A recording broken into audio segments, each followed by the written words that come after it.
Je vais donc vous parler de la vision de l'amour de Karol Wojtyła, à partir de cette pièce, La boutique dans la Fèvre, que vous avez peut-être vue ou que vous allez peut-être voir dans la fin de la journée.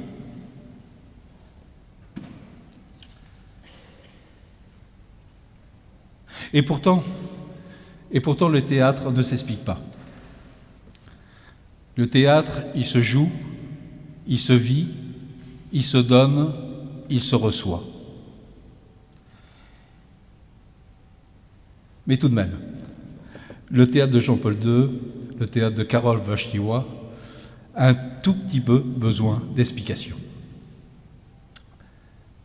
Parce que ce théâtre dit rhapsodique, ce théâtre de la parole, lorsque on ne le connaît pas, il nous déconcerte au premier abord. Et il a besoin d'être en quelque sorte décrypté. Et donc je vous propose plusieurs temps dans cette causerie. Tout d'abord, je vais vous présenter brièvement l'auteur, parce que c'est quand même un auteur qui n'est pas banal. Un auteur de théâtre qui est appelé à un destin pontifical, je crois que Wojtyła est la seule exception dans toute l'histoire de l'Église.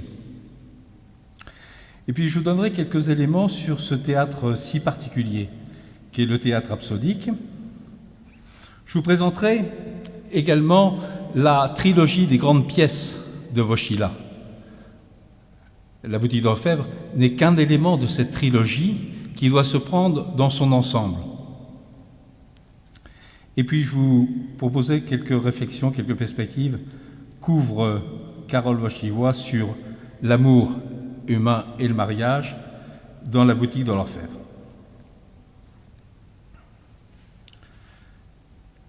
Alors tout d'abord, qui est Karol Wojtyła? Vous le savez. De lui, de Jean-Paul II, on connaît bien évidemment la figure du souverain pontife, né en 1920, élu pape en 1978, mort en 2005, canonisé en 2014. Et on connaît bien évidemment l'œuvre magistérielle, monumentale, qu'il a développée au cours de ses presque 27 années de pontificat, le troisième plus long de toute l'histoire de l'Église. Au total, 14 encycliques, 15 exhortations apostoliques, 42 lettres apostoliques, d'innombrables discours et homélies, et puis également, le Père Paco le rappelait tout à l'heure, ces fameuses catéchèses du mercredi, et dans le cadre de ces catéchèses du mercredi, les 129 qu'il a prononcées sur un projet de 135 et qu'il a consacré à la théologie du corps. Ça, généralement, on le sait, ou on le pressent. On connaît parfois aussi l'œuvre du philosophe et ses deux maîtres ouvrages, Amour et responsabilité, qu'il a publié en Pologne en 1960 et qui a été publié dans une traduction française en 1965, et puis Personne et acte en 1969. Un ouvrage particulièrement difficile d'accès, à tel point que, à Cracovie, en plaisantant, on disait que les prêtres qui se seraient mal conduits pendant leur vie, la première peine qu'ils auraient au purgatoire, ce serait de lire Personne et acte d'un bout à l'autre. Alors on connaît tout ça, mais on connaît moins son œuvre poétique et théâtrale. Et c'est pourtant ça qui a été son œuvre première. Encouragé par son ami Mieczysław Kotlarski, c'est épouvantable le polonais, ça se prononce comme ça, c'est ternu, donc vous êtes sûr de rater une fois sur deux. Bon. Il a été engagé par Mieczysław à embrasser une carrière théâtrale. Et Wojtyła renoncera à cette carrière théâtrale pour se décider à entrer au séminaire clandestin de Cracovie.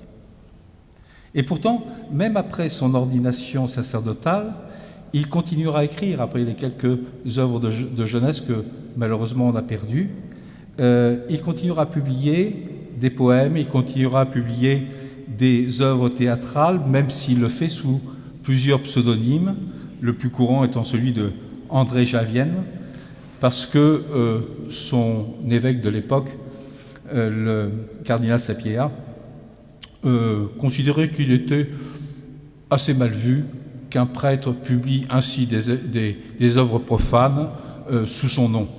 À l'époque, ça pouvait choquer. Aujourd'hui, ça nous choquerait beaucoup moins. Et donc, son œuvre poétique et théâtrale se développe de 1938, il avait 18 ans, à 1978, année de son élection au trône pontifical. Alors là, effectivement, Wojtyła cesse d'écrire et de publier, à part une dernière exception en 2002, 3 ans avant sa mort. Il se résout tout de même à publier un dernier recueil de poésie intitulé Triptyque romain, comme un ultime hommage rendu à celle qu'il appelait la grande dame de la poésie. Il ajoutait « Cette grande dame exige qu'on se dévoue à elle sans réserve. J'ai le sentiment de ne pas avoir toujours été très élégant à son égard. » Alors peut-être, comme dernier égard, a-t-il voulu publier cet ouvrage, enfin ce recueil, dans lequel d'ailleurs il annonce de manière très nette ce qui se passerait à sa mort. Alors est-ce qu'il faut voir dans l'abandon relatif de son activité d'écriture poétique et théâtrale, est-ce qu'il faut y voir l'expression d'une sorte de contradiction entre la vocation sacerdotale et la vocation poétique et théâtrale? Ben, certainement pas. Et Wojtyła lui-même s'en explique dans la préface d'un recueil de poèmes contemporains écrit par des prêtres polonais et qui a été publié à Londres en 1971. Dans l'introduction, il disait « Le sacerdoce est un sacrement et une vocation. La création poétique est l'expression d'un talent, mais les talents dépendent aussi d'une vocation, du moins au sens subjectif. » Et il poursuivait « On peut donc se poser des questions. Dans quelle mesure ces deux vocations, prêtre et poète, peuvent-elles coexister? Comment peuvent-elles se confondre dans le même homme? Une telle interrogation, poursuivait-il, va plus loin que le seul regard sur la création littéraire. Elle est une interrogation sur le créateur. Elle touche à ce qui est le secret de son jardin intérieur. »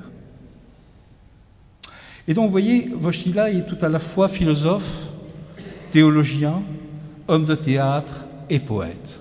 Il arrive à résoudre en lui cette équation de dimensions apparemment contradictoires, et ce ne sont pas pour lui des modalités différentes, mais au contraire complémentaires, de parvenir à l'expression de la vérité des choses. Une vérité des choses, une vérité de l'homme, parce que l'homme est au cœur de sa réflexion, une vérité des choses, une vérité de l'homme, qui nous échappe toujours par quelques côtés et, d'une certaine manière, exige d'être considéré ainsi de plusieurs points de vue. Du moins, est-ce ce qu'il a essayé de faire. De telle sorte qu'en lui, comme le souligne le grand poète Pierre Emmanuel, en lui, le poète est bien même le même que le philosophe ou le théologien. Mais il atteint l'homme en un lieu de l'être que ni la philosophie ni la théologie ne peuvent saisir avec la même immédiateté. Alors tout cela, effectivement, est mis en œuvre dans le théâtre rhapsodique. Et vous voyez, il est difficile de distinguer en Wojtyła, de distinguer strictement l'œuvre théâtrale de l'œuvre poétique, parce que son théâtre emprunte amplement à la poésie.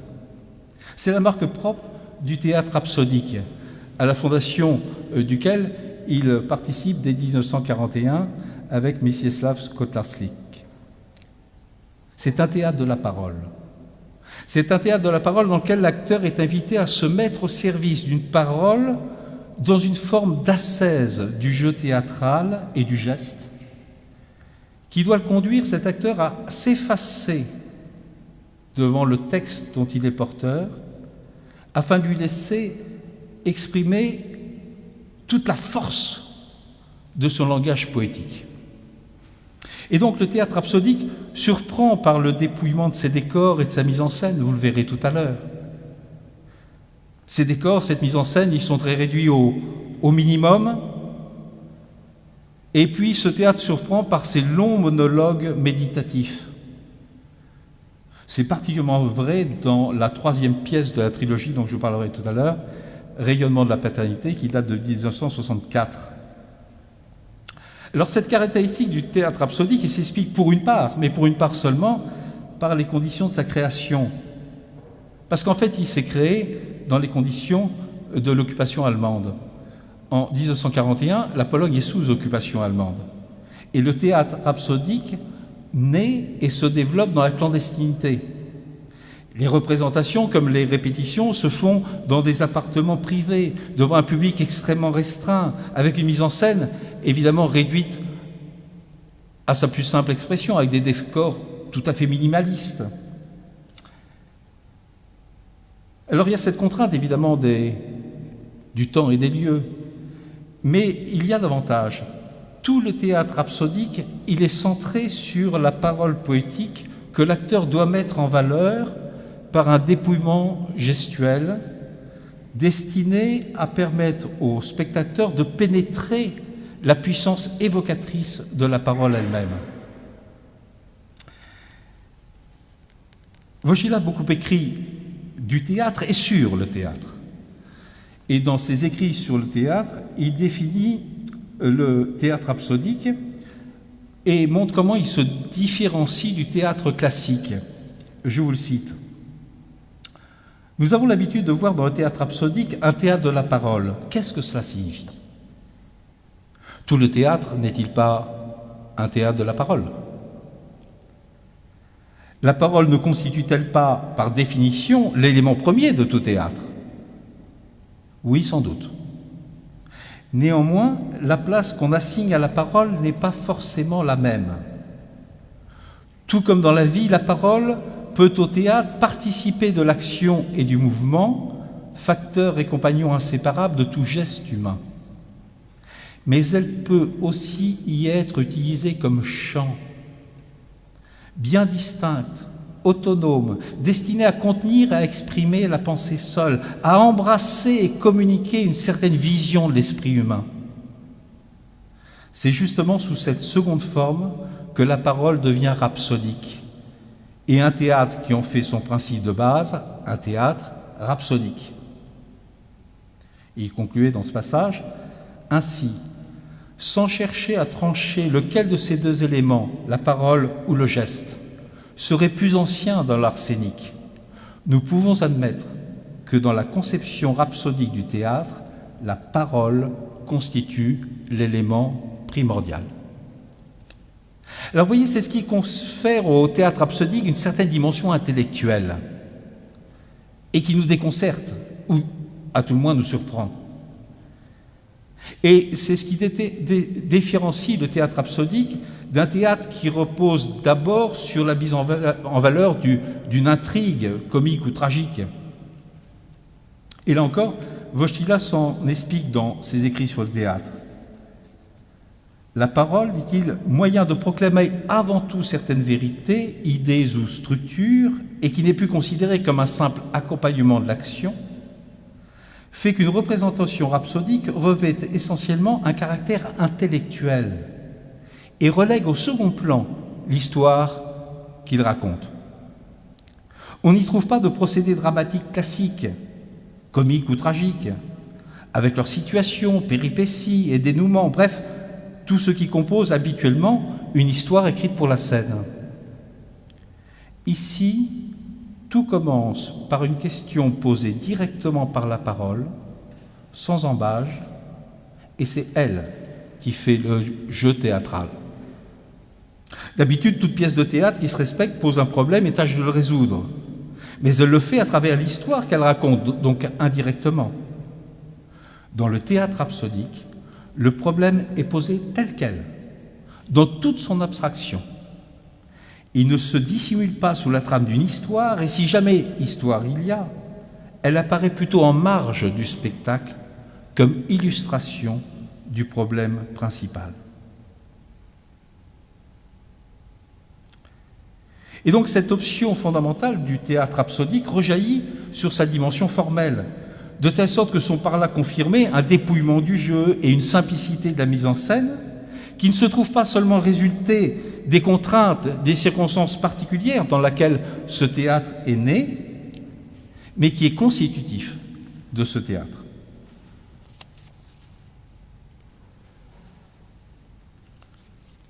Et Wojtyła poursuit, cet intellectualisme rhapsodique n'apparaît pas seulement dans le traitement du contenu thématique du spectacle, il en influence aussi la forme. D'une façon générale, il s'agit là de la fameuse et ô combien belle économie de moyens scéniques et de leur originalité. Ici, l'idée est proclamée au moyen d'une parole vivante. Si l'on part de ce principe, les éléments de l'imaginaire se trouvent réduits à un strict minimum et leur disposition n'a plus grande importance, la primauté est donnée aux sensations auditives.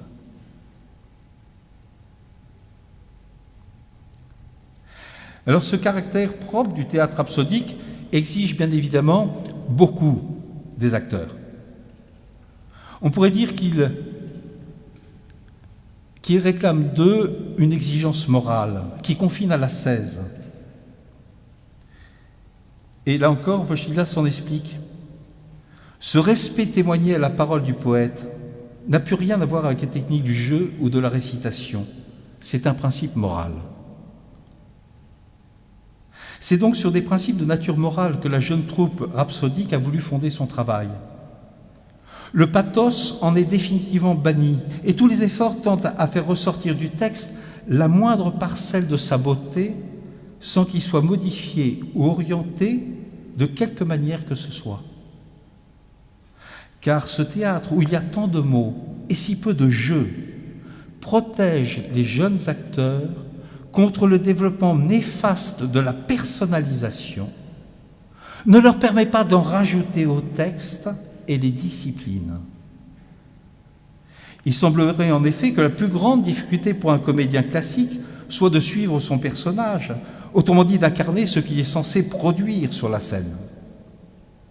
Or, dans la plupart des cas, l'acteur continue à être lui-même. Il ne fait que changer de version d'être ou de déguisement.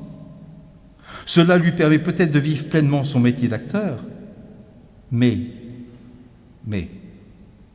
pose comme question Wojtyła, mais peut-on dire qu'il accomplit par là sa véritable mission? Un théâtre comme le théâtre rhapsodique protège un jeune acteur contre ce genre de danger.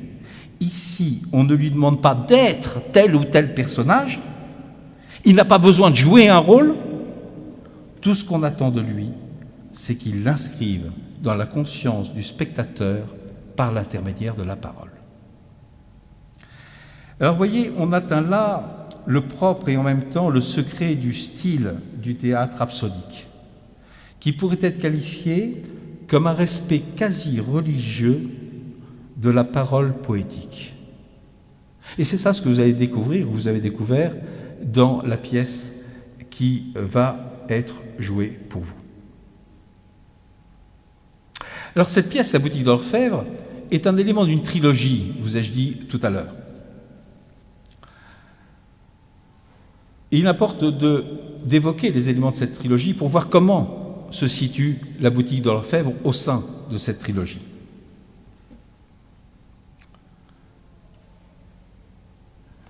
Parce qu'en fait, il y a trois grandes pièces de théâtre, si on néglige les œuvres de jeunesse.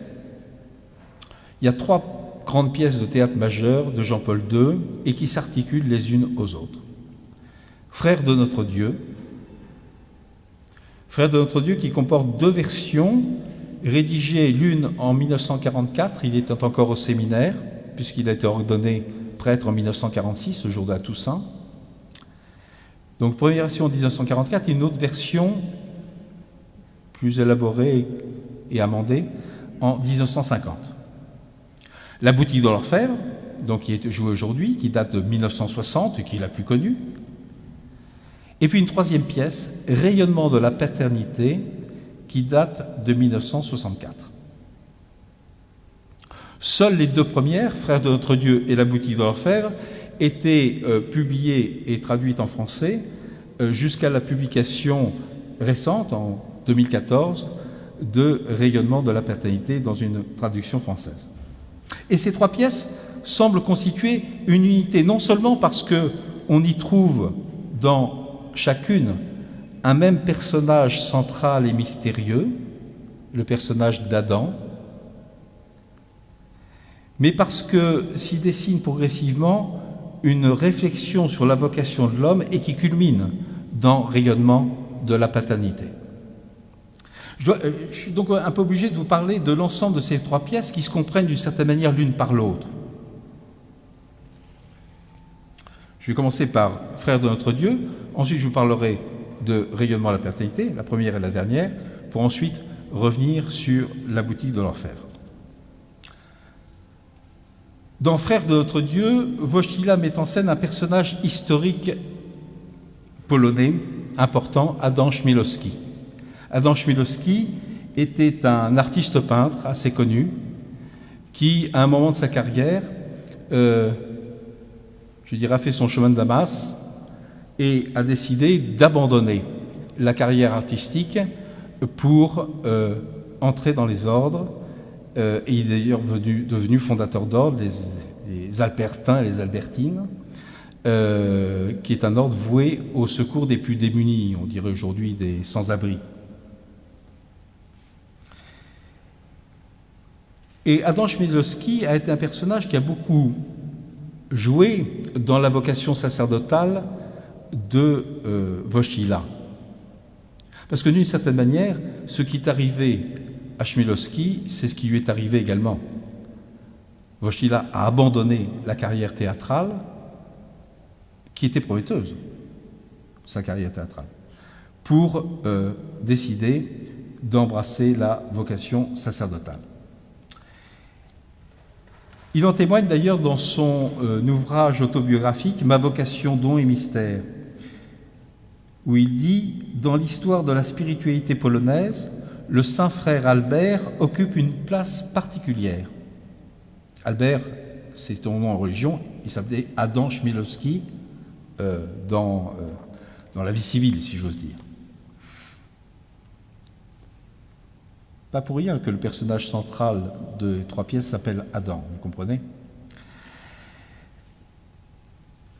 Et donc Jean-Paul II poursuit. « Sa figure fut déterminante pour moi, car je trouvais en lui un net soutien spirituel et un exemple pour renoncer à l'art, à la littérature et au théâtre, et pour faire le choix radical de la vocation au sacerdoce. » Alors Adam Chmielowski est né en 1945, il est mort en 1916. Non seulement il était peintre, mais il était également théoricien de l'art et fasciné par la figure de saint François d'Assise, il abandonne sa carrière de peintre et d'artiste pour la vie religieuse. Ce qui explique que dans Frères de notre Dieu, il y a quelques éléments autobiographiques de Wojtyła. Le personnage d'Adam,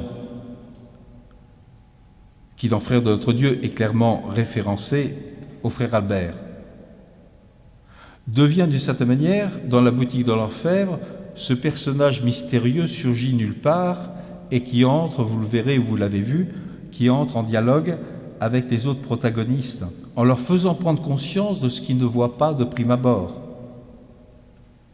Et dans Rayonnement de la paternité, ce même Adam devient le seul interlocuteur des autres personnages. Et donc il semble que l'on puisse voir dans cette évolution du personnage d'Adam un glissement progressif de la figure d'Adam Chmielowski à celle de Karol Wojtyła lui-même, qui, dans Rayonnement de la paternité, pose la question fondamentale de toute vie d'homme, celle de l'acceptation ou de refus de la paternité dans sa dimension la plus profonde et la plus spirituelle, et de la responsabilité qui s'attache à la paternité. L'idée centrale de Frères de notre Dieu, c'est celle de la vocation de l'homme, de tout homme, qui peut être partagée entre, d'un côté, un appel humain, fondé sur la prise de conscience de ses dons et de ses talents particuliers, et c'est fort légitime, et de l'autre côté, un appel plus radical à un don de soi-même absolu et total, en réponse à une invitation intérieure que Dieu lui-même adresse au cœur de la personne. Comment répondre à cet appel surgi du fond de la personne sans pour autant se nier soi-même, mais en y trouvant bien au contraire un accomplissement de soi dans une identification au don total de soi du Christ au Père. C'est ce qui semble être la question fondamentale que pose la pièce Frères de notre Dieu. Une question qui met l'homme devant le choix de l'orientation essentielle de sa vie. Une question dans laquelle se révèle son humanité dans sa dimension la plus profonde et qui ne trouve finalement de réponse que dans le fond le plus secret de son cœur.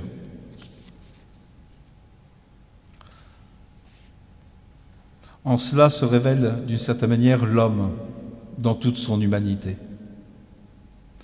Et cette révélation exige d'être accueillie dans un recueillement. C'est ce qu'atteste une réplique d'un des protagonistes dans la deuxième partie de la pièce. Silence, silence, car c'est de l'homme qu'il s'agit.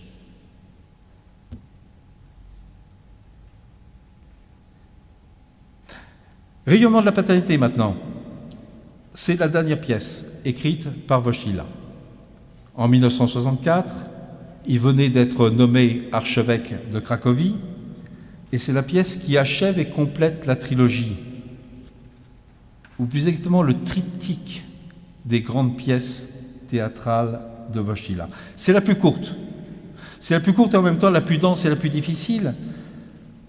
Et on pourrait dire qu'elle illustre de manière achevée l'essence même du théâtre rhapsodique que j'évoquais tout à l'heure. Wojtyła aborde dans cette pièce ultime le mystère de la paternité. D'ailleurs, elle est sous-titrée « Un mystère ». Rayonnement de la paternité, un mystère.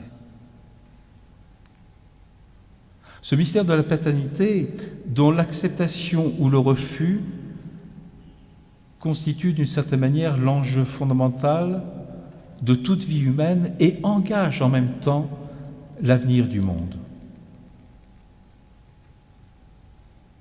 Être père, mais cela vaut aussi dans le fait d'être mère. Être père, c'est choisir de l'être. C'est choisir d'aimer et accepter la responsabilité d'aimer en même temps que le risque de la souffrance qui accompagne le plus souvent l'amour. On ne peut pas engendrer en s'exonérant de la souffrance de l'engendrement. Il y a une souffrance physique, toutes les mères le savent, mais également une souffrance intérieure, une souffrance spirituelle dont on peut être tenté de se détourner. Et donc l'enjeu fondamental pour l'homme, c'est soit de n'être qu'un géniteur, soit d'accepter la paternité dans laquelle s'accomplit pleinement ce qu'est tout homme, ce qui est appelé à être tout homme, une image de Dieu Père, de Dieu source de toute paternité.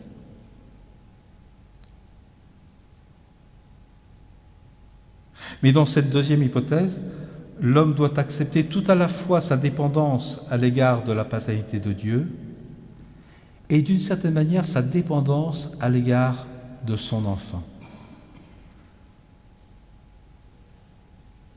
À un moment dans la pièce, Adam dit Réfléchissez vous tous, comme il faut choisir pour donner naissance.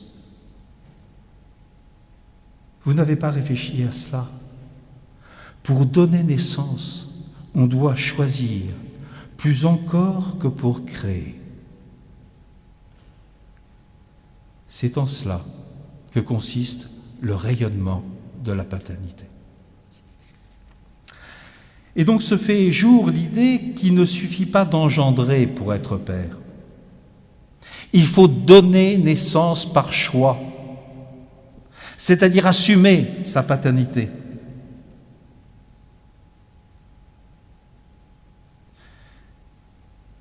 Et en cela, l'enfant provoque en quelque sorte le père à accepter sa paternité. Être père, c'est accepter qu'un enfant puisse se dire « mien ». C'est-à-dire qu'il soit confié à ma responsabilité. Et donc être père, c'est trembler pour la vie que l'on a donnée. Tout en respectant de manière absolue le sanctuaire de l'univers intérieur de l'enfant.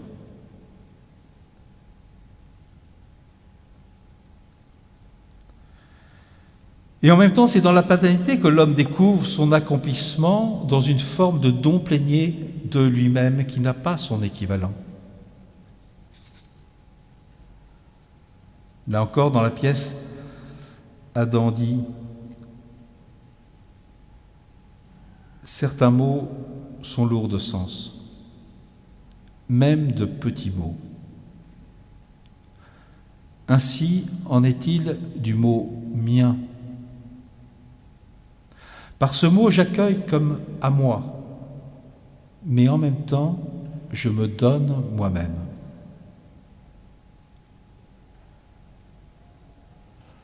Et donc, vous comprenez alors que si la paternité consiste dans le fait de dire à un enfant qu'il est mien, cette paternité comporte une responsabilité qui est sans retour possible. Là encore, c'est Adam qui parle. Quand on passe du mot à la volonté, qu'est-ce que ce mot signifiera? Il y a un sens irrévocable dans ce bref mot « mien ».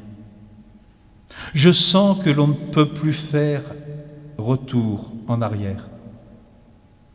On peut seulement trouver ou souffrir. Mais à partir de là peut surgir le désir de construire un monde qui soit modelé par la paternité, c'est-à-dire modelé par l'acceptation en l'homme de l'image de Dieu Père, modelé par cet amour qui caractérise l'amour de paternité et qui est un amour inconditionnel. Je t'aime parce que tu es mon fils. Je t'aime pour aucune autre raison que celle-là. Quoi que tu fasses, quoi que tu dises, quoi que tu penses, jamais, jamais, tu ne parviendras à me faire cesser de t'aimer. C'est cela l'amour inconditionnel d'un père ou d'une mère.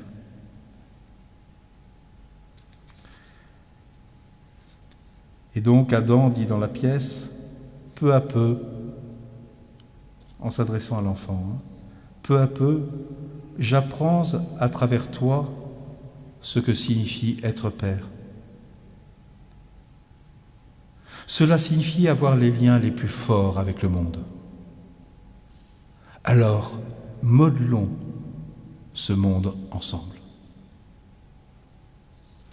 Et donc, vous voyez que le rayonnement de la paternité se présente comme une méditation sur l'image de Dieu en l'homme par le biais de la paternité et sur le drame qui se joue en l'homme à travers l'acceptation ou le refus de cette paternité. Vous voyez combien nous sommes en plein dans une perspective absolument contemporaine. Quand on lit Rayonnement de la paternité, on a l'impression que cette pièce est écrite pour aujourd'hui, même si elle date de plus de 50 ans.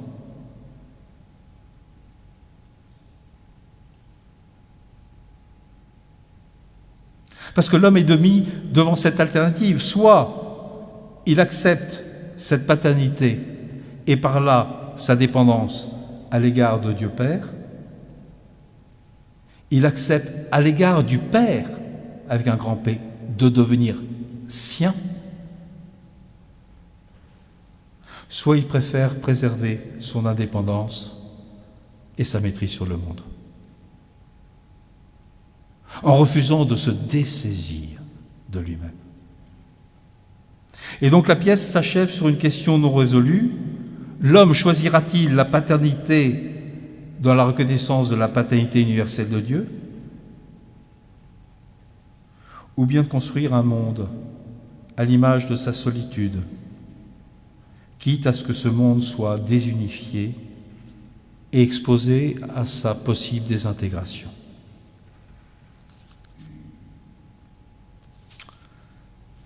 Alors j'en viens maintenant à la boutique de l'orfèvre, qui se trouve en quelque sorte enchâssée entre ces deux extrêmes, frère de notre Dieu, le mystère de la vocation, rayonnement de la paternité, l'ultime de l'image de Dieu Père dans la paternité, la maternité humaine. Dans la boutique de l'orfèvre, Wojtyla met en scène 3 couples qui entrent parfois en dialogue avec ce personnage mystérieux qu'est Adam.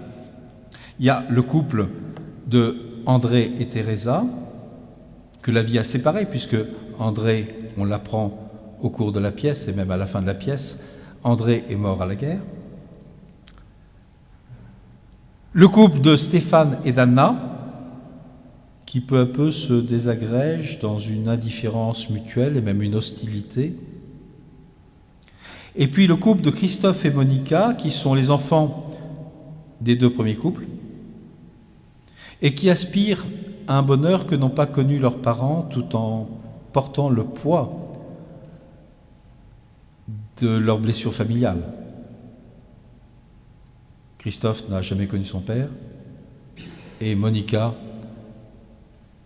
n'a eu que le spectacle d'un couple qui se déchirait ou s'ignorait. Comme dans Frères de notre Dieu, la question fondamentale posée par cette pièce est celle de la vocation, mais envisagée cette fois-ci dans la perspective du mariage. Et d'ailleurs, Wojtyla sous-titre sa pièce « Méditation sur le sacrement de mariage se transformant de temps à autre en drame ». Ben oui, parce que chacun de ces 3 couples révèle à leur manière des vérités fondamentales sur l'amour et le mariage, sur ce qui authentifie l'amour comme un engagement de la volonté et pas seulement comme un sentiment, sur ce qui conduit un mariage à sa perte et à son échec, et également sur ce qui est de nature à sauver un mariage qui se perd. Le premier couple, celui d'André et Teresa, il s'est formé sur la base d'une conscience mutuelle de répondre à un appel. Et c'est précisément ce qui lui permet de durer par-delà la mort d'André.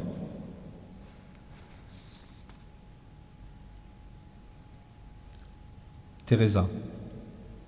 Oui, les appels ne peuvent pas toujours être entendus. Je l'ai compris à propos d'André et de moi, et j'ai ressenti tout le poids de la vie. Aujourd'hui, André m'a demandé « Veux-tu être pour toujours la compagne de ma vie ?» Au bout de quelques minutes, j'ai répondu « Oui ». Puis, je lui ai demandé s'il croyait aux appels. André. Thérèse m'a demandé aujourd'hui, André, crois-tu aux appels? Surpris, je me suis arrêté pour bien la regarder dans les yeux. Elle était donc passée si près de moi. voyez, il y a des appels qui peuvent éventuellement ne pas être entendus. Et pourtant, ce qui fait la force d'un mariage, ce qui fait la force de l'union d'un homme et d'une femme, c'est qu'ils s'unissent dans la conscience mutuelle de répondre à un appel. Et c'est ce qui différencie le couple d'André et de Thérèse de celui de Stéphane et d'Anna. Car le couple d'Anna et de Stéphane, il s'est constitué uniquement à partir d'une espérance que l'on pourrait qualifier, pour reprendre une expression chère au pape François, que dans une espérance mondaine de bonheur. De telle sorte que l'usure du temps, l'indifférence, les blessures mutuellement infligées et non pardonnées, ont peu à peu eu raison de ce couple. Anna, pourquoi ce silence maintenant, auquel ni l'un ni l'autre ne savons remédier? Stéphane est responsable, il me semble. Je n'arrive pas à trouver de faute en moi. Notre vie s'est changée en une pénible existence à deux.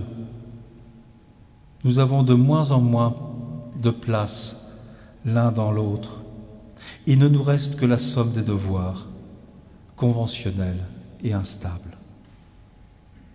De moins en moins d'enthousiasme, de moins en moins de liens entre nous. Et vous le verrez, ce n'est que par l'intervention d'Adam qu'Anna évite de céder à la tentation de l'adultère et que peu à peu ce couple va reprendre vie. Mais son chemin de résurrection semble incertain et demeure comme un regret de tout ce qui a été raté et de tout le temps perdu. Stéphane, Anna, nous avons beaucoup perdu durant ces années. Nous ne nous sentions plus enfants. Quel dommage, Anna, quel dommage. Et Christophe et Monica, les enfants des deux premiers couples, eux s'enflamment pour leur amour tout neuf, qui veulent bâtir par eux-mêmes.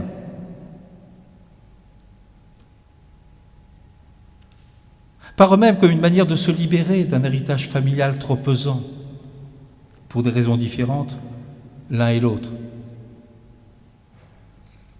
Et en même temps, ils ressentent le poids de cet héritage familial. Christophe, je suis le fils de ma mère que je retrouve en toi. Je n'ai pas connu mon père tombé à la guerre, je ne sais pas comment doit être un homme. Je voudrais à tes côtés un homme en chair et en os et que tu communies avec lui, comme nous communions maintenant.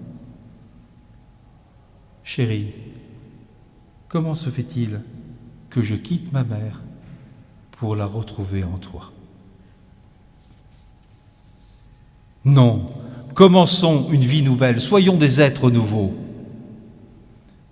Et Monica, je me fais peur et j'ai peur pour toi.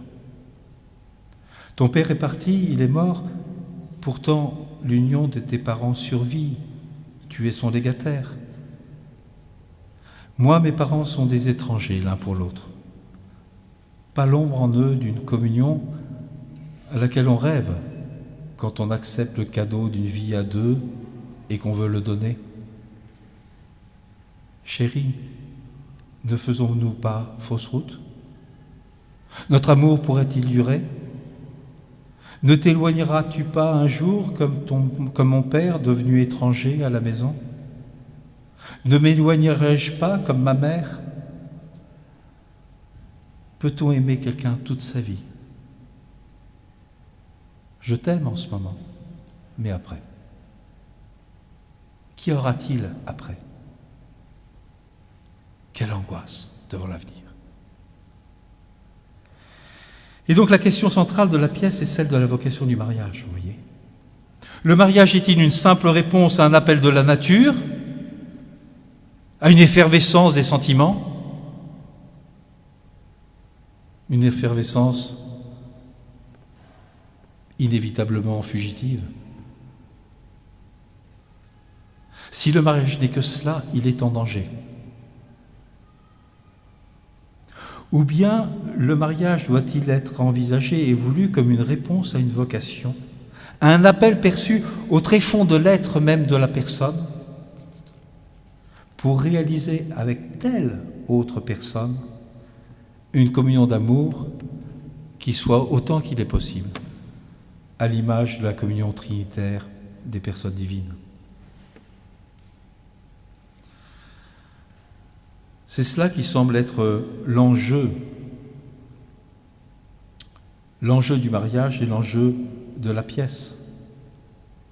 Il semble que ce soit là-dessus que se joue la réussite ou l'échec d'un mariage. Mais encore faut-il être disponible aux appels, ces fameux appels qui ne sont que des appels de Dieu lui-même, qui font à ce moment-là d'un mariage une œuvre de Dieu et pas seulement une espérance toute humaine d'un bonheur sentimental.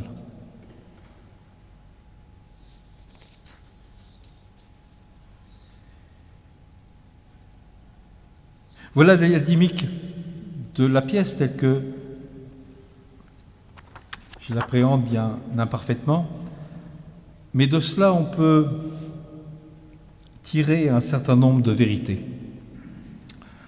sur l'amour et le mariage que nous révèle Wojtyla. Et je vous propose d'identifier pour terminer 4 registres de cette vérité sur l'amour que met en évidence Wojtyla, en attestant d'ailleurs par là d'une connaissance très approfondie, on pourrait dire quasi expérimentale, de ce qui se passe dans le secret d'un cœur humain qui aime, qui essaye d'aimer ou qui cesse d'aimer. D'abord, ce qui authentifie l'amour et l'établit dans sa vérité et sa pérennité. Qu'est-ce qui identifie l'amour et qui est un gage de pérennité? Il semblerait que Wojtyla nous montre que cela dépend de la perception de la personne et de sa valeur, au-delà des apparences sensibles et émotionnelles.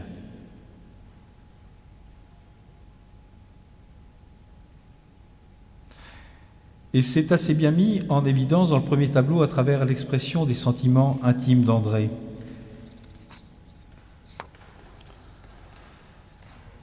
André, parfois des jeunes filles s'emparaient de mon imagination, envahissaient ma pensée, et voilà que jusque dans ces instants où je paraissais le plus épris, je retrouvais Thérèse au centre de ma conscience et de ma mémoire. Je les comparais toutes à elle. Pourtant, à chaque fois, j'espérais, je comptais même être saisi par un désir obsessionnel, impératif, et libérer ma conscience de Thérèse. L'amour, je voulais le croire, était une passion qui vous domine, qui tient de l'absolu. Je n'arrivais donc pas à comprendre d'où venait cette étrange persistance, cette constante présence de Teresa. Pourquoi avait-elle sa place en moi? Pourquoi autour d'elle tout semblait répéter « tu dois ».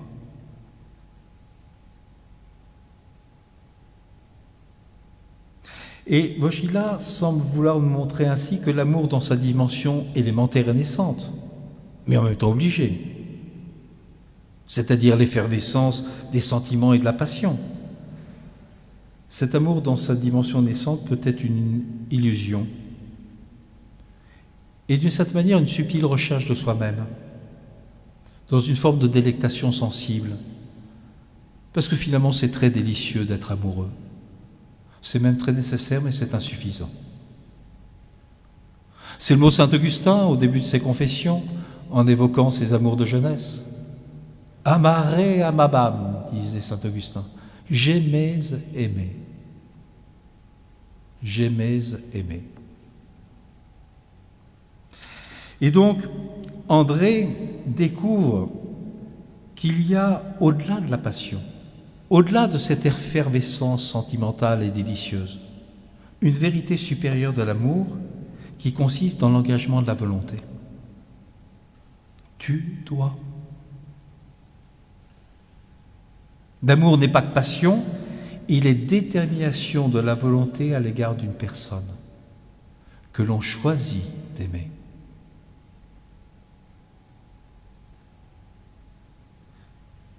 Mais de ce passage de l'amour-sentiment à l'amour-choix, dans ce passage, il y a un combat. C'est un combat de maturation de l'amour. André, à tout hasard, je la fuyais, parlant Thérèse. Avec préméditation, je me défendais de tout geste, de toute parole qui aurait pu lui donner à imaginer, lui laisser croire. J'avais l'impression d'être persécuté par mon amour. Je voulais y couper court, énergiquement. L'amour se nourrit-il d'opposition? Est-il un affrontement dans lequel deux personnalités distinctes prennent conscience qu'elles doivent s'unir, même s'il manque des ambiances, des sensations? Et cela jusqu'au moment où André prend conscience de la valeur de la personne de Thérèse. Une personne qui est un don fondamental de soi. Et c'est dans ce don de soi que se réalise et se révèle la personne.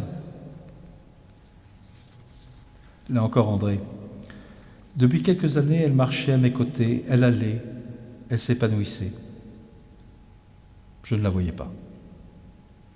Refusant de recevoir ce qui me paraît aujourd'hui le plus magnifique des dons. Au bout de quelques années, nos chemins qui divergeaient ont fini par nous réunir.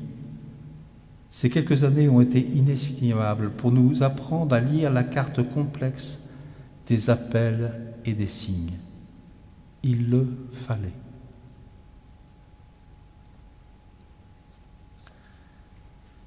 Autre chose intéressante et que vous aurez peut-être remarqué, que vous remarquerez dans la pièce, c'est le phénomène d'identification progressive à l'autre jusqu'à la parfaite égalité.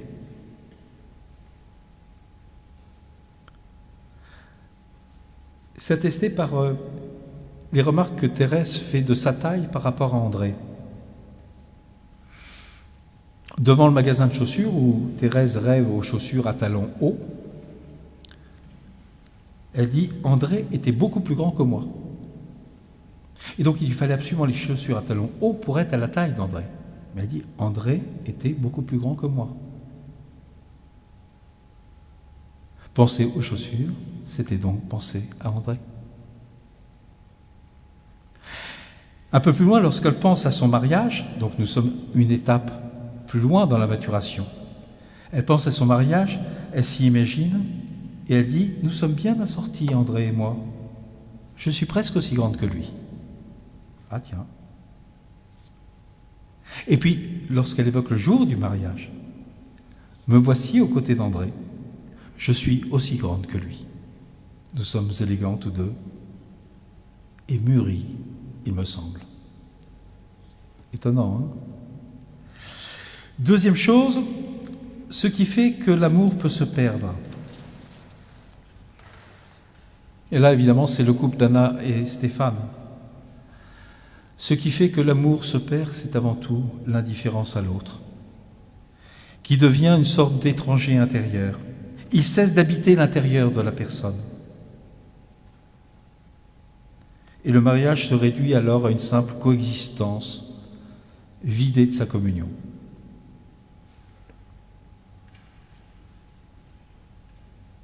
Combien de mariages sont-ils réduits à cette situation de coexistence affective et si possible pacifique, mais qui n'est plus une communion?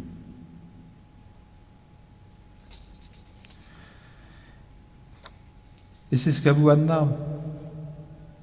Stéphane avait cessé de m'habiter. L'habitais-je encore, moi? Ne m'étais-je pas absenté de lui? Comme j'étais mal en moi. Sans Stéphane, je me sentais étrangère à moi-même, vide. C'est atroce de condamner ainsi son espace intérieur à un seul habitant. Me trompait-il? Je n'en savais rien et je ne voulais pas le savoir. Il m'était devenu indifférent. Ce qui fait que l'amour se perd, c'est aussi de considérer l'autre comme un dû ou comme une propriété, et non comme celui qu'il faut sans cesse reconquérir dans un don sans cesse renouvelé. C'est ce que traduit l'attitude de Stéphane dont se plaint Anna.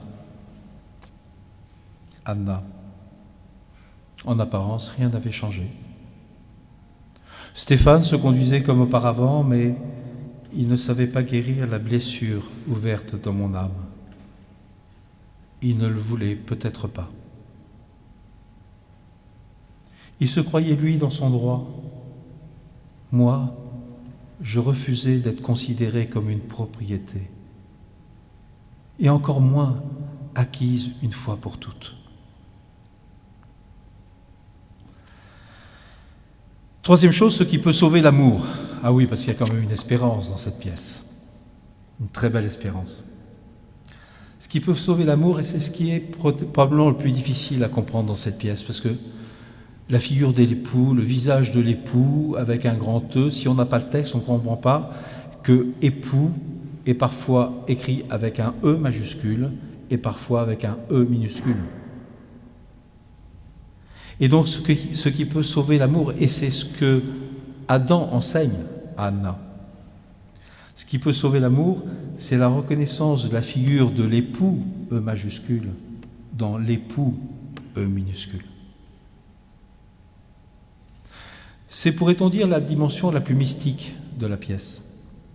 Alors bien évidemment, vous l'aurez repéré, cela renvoie à la parabole des vierges sages et des vierges folles en Matthieu 25. C'est important parce que c'est à la fin de l'évangile de saint Matthieu, qui s'achève au chapitre 28. Ces vierges, folles et sages, sont dans l'attente de l'époux qui est le Christ qui doit revenir. Elles l'attendent dans la nuit. Il doit arriver à une heure inconnue, et seules les vierges sages ont prévu une provision d'huile suffisante pour leurs lampes, de telle sorte qu'elles puissent accueillir dignement l'époux. Et Wojtyla se sert de ce passage de l'Évangile pour faire comprendre que le seul époux qui peut combler toutes les aspirations de la personne, c'est ni plus ni moins que le Christ lui-même. Aucun époux humain n'en est capable. Et ne pas avoir suffisamment conscience de cela, c'est exposer l'amour à bien des désillusions et des déceptions. On peut trop en attendre, alors que tout amour humain est inévitablement marqué par la limite. C'est ce que révèle Adam à Anna. Adam, j'ai dit à cette femme, à Anna, dans quelques instants, le bien-aimé passera par ici. C'était pour la consoler de son amour éteint. Le bien-aimé, B majuscule, le bien-aimé parcourt les chemins et les routes à la rencontre des gens et lit dans leur cœur. Quand l'amour d'un homme est mauvais, il en souffre. Quand un homme est sans amour, il en souffre encore plus. Il ne fait qu'attendre dans sa vie, mais il attend, comment expliquer, au-delà de tous ces amours sans lesquels l'homme ne peut vivre. Anna, comment te prouver qu'au-delà de tous ces amours qui remplissent nos vies, il y a l'amour, A majuscule. L'époux passe par cette rue et par toutes les rues. Comment te prouver que tu es la bien-aimée? Il faudrait percer une couche de ton âme, comme on creuse la terre d'un seau-bois pour trouver une source dans la verdure de la forêt. Tu l'entendrais dire alors, « Ma chérie, tu ne sais pas à quel point tu fais partie de mon amour et de ma souffrance. Et donc il semble que Wojtyla veuille nous montrer ainsi que tous et chacun, nous sommes invités à reconnaître dans le visage de l'époux humain, celui de l'époux divin.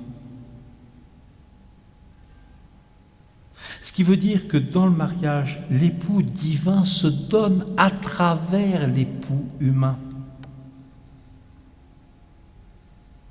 Et c'est donc une invitation à ne pas fuir son mariage, même si celui-ci est blessé, mais au contraire à reconnaître dans cette blessure et à travers l'époux humain qui peut être cause de cette blessure, le visage de l'époux divin qui vient au secours de l'amour qui se perd. C'est ce qu'enseigne Adam à Anna qui est paniquée par le fait que l'époux a le visage de Stéphane. Ce Stéphane qu'elle n'aime plus et qu'elle s'est même mise à détester. Adam, je sais pourquoi tu recules. Tu ne peux pas supporter la vue de ce visage. Anna, j'ai vu ce visage que je déteste et je devrais l'aimer. Pourquoi m'exposes-tu à cette épreuve? Adam, Anna, le visage de tous ceux qui ont captivé notre amour de ce côté de la vie et de l'existence ressemble au visage de l'époux. Ils sont tous en lui. Anna, j'ai peur. Adam, as-tu peur de l'amour? As-tu vraiment peur de l'amour? Anna, oui, laisse-moi. Cesse de me tourmenter. L'époux a le visage de Stéphane et ce visage m'effraie. Mais voyez, c'est à partir du moment où Anna accepte que le visage de l'époux soit le visage de Stéphane, que leur mariage évite de se perdre totalement et échappe à une rupture irrémédiable. C'est le constat que Adam fait à la fin de la pièce. Adam, j'ai revu Anna ce soir. Après tant d'années, elle est sous l'effet de sa rencontre avec l'époux. Elle a pris le chemin de l'amour complémentaire. Elle complète quand elle donne et quand elle reçoit et dans d'autres proportions qu'avant. La crise par laquelle elle est passée était très grave, tout menaçait de s'écrouler, s'il n'y avait pas eu la rencontre avec le bien-aimé. Le renouveau ne pouvait commencer que grâce à lui. Au début, Anna n'en a ressenti qu'une vive douleur. Peu à peu, l'apaisement est venu. Quelque chose s'est mis à grandir, quelque chose d'insaisissable qui n'avait pas pour eux le goût de l'amour. Mais ils finiront, je pense, par le trouver. Et toujours à la fin de la pièce, Adam tire la leçon fondamentale de l'échec du mariage de Stéphane et d'Anna, qui vaut finalement, d'une certaine manière, pour tous les échecs conjugaux. Et qui se résume dans le fait d'oublier, d'amarrer notre amour à l'amour de Dieu, qui seul peut le conserver et le sauver. Adam, la cause du drame, il faut la chercher dans le passé. Il y a eu tout simplement erreur. Les gens se laissent emporter par un amour qu'ils croient absolu et qui n'a pas les dimensions de l'absolu. Et ils sont tellement victimes de leurs illusions qu'ils ne ressentent même pas le besoin d'amarrer cet amour à l'amour qui a ces dimensions. Ce n'est pas la passion elle-même qui les aveugle, mais le manque d'humilité envers l'amour, dans son essence véritable. S'ils en sont conscients, ils partent au danger énorme, car la pression de la réalité est trop forte. L'amour ne peut pas lui résister.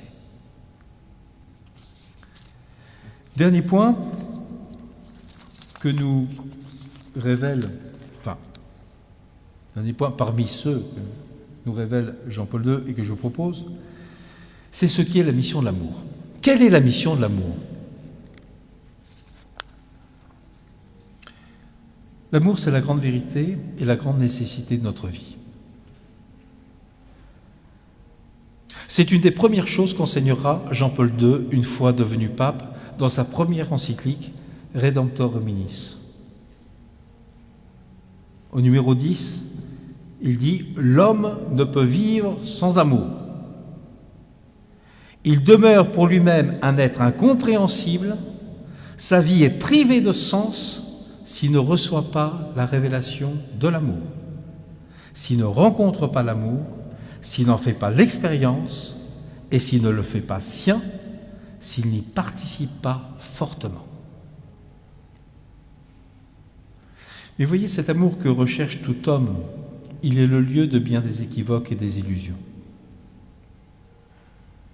Et c'est ce que médite Adam devant le drame de la tentation d'adultère que vit Anna.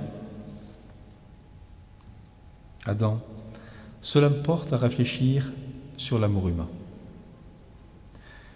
Rien ne paraît être autant à la surface de notre vie et rien n'est plus inconnu et secret. L'opposition entre ce qui est apparent dans l'amour et ce qui est mystérieux provoque le drame, l'un des plus poignants de notre existence. La surface de l'amour recèle un courant vif, chatoyant, versatile, kaléidoscope d'ondes et de situations d'un charme extrême. Et il est vertigineux ce courant, au point de vous emporter, hommes et femmes. Et une fois emporté, vous vous imaginez avoir percé le mystère de l'amour alors que vous ne l'avez même pas effleuré. Heureux durant un temps, vous croyez être parvenu au sommet de l'existence, lui avoir arraché tous ses secrets, de sorte qu'il ne reste plus rien. Oui, il ne reste plus rien. Passé cet emportement, il ne reste rien. Et ce n'est pas possible qu'il ne reste rien. De telle sorte que le grand défi de l'amour humain, c'est d'être référé à l'amour avec un grand A, de telle sorte qu'il soit vivifié et authentifié par lui, et qu'en même temps, il le révèle en constituant un reflet. L'amour humain, quel qu'il soit, quel que soit son degré, l'amour humain reflète toujours quelque chose de l'amour divin. C'est ça la grande vocation selon Wojtyla. Et c'est le destin de ceux qui s'essayent à aimer en vérité. Là encore, c'est ce que révèlent les paroles d'Adam, qui est en quelque sorte l'interprète de Wojtyla lui-même. Adam, parfois notre existence paraît trop courte pour l'amour. Parfois, au contraire, l'amour humain paraît trop court par rapport à l'existence, ou plutôt trop superficiel. Nous disposons tous d'une vie et d'un amour. Comment les accorder en un tout? Et parvenus à l'harmonie, nous devons rester disponibles aux autres, ne pas nous replier sur nous-mêmes, afin de refléter toujours, d'une certaine manière, l'existence absolue et l'amour. Tel est le sens final de vos destins, Teresa, André, Anna, Stéphane, et des vôtres, Monica, Christophe. Et Teresa conclut: créer le reflet de l'existence absolue et de l'amour est une œuvre grandiose. Mais nous vivons sans le savoir. Nous vivons sans le savoir.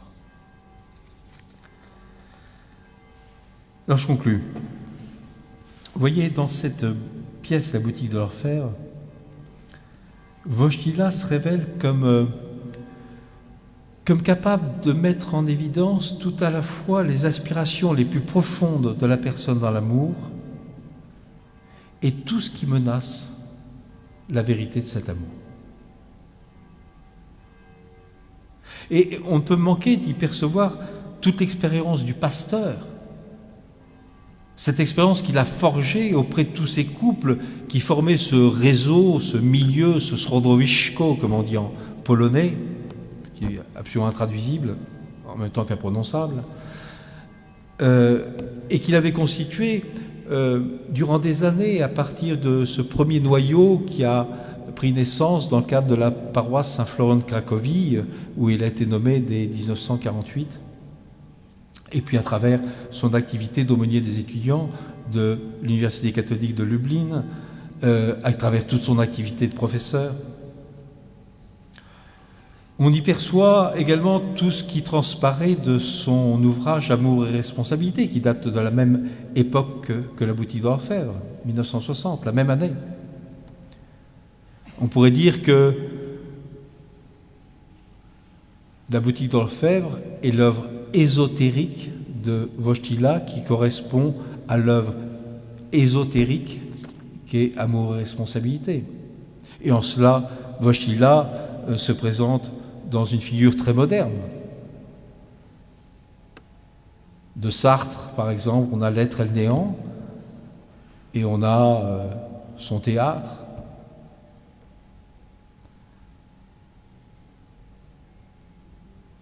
Et en même temps très ancien, puisque si on a les dialogues de Platon, l'œuvre exotérique, il semblerait qu'on ait perdu les traités que Platon avait écrits également et qui constituaient son œuvre ésotérique.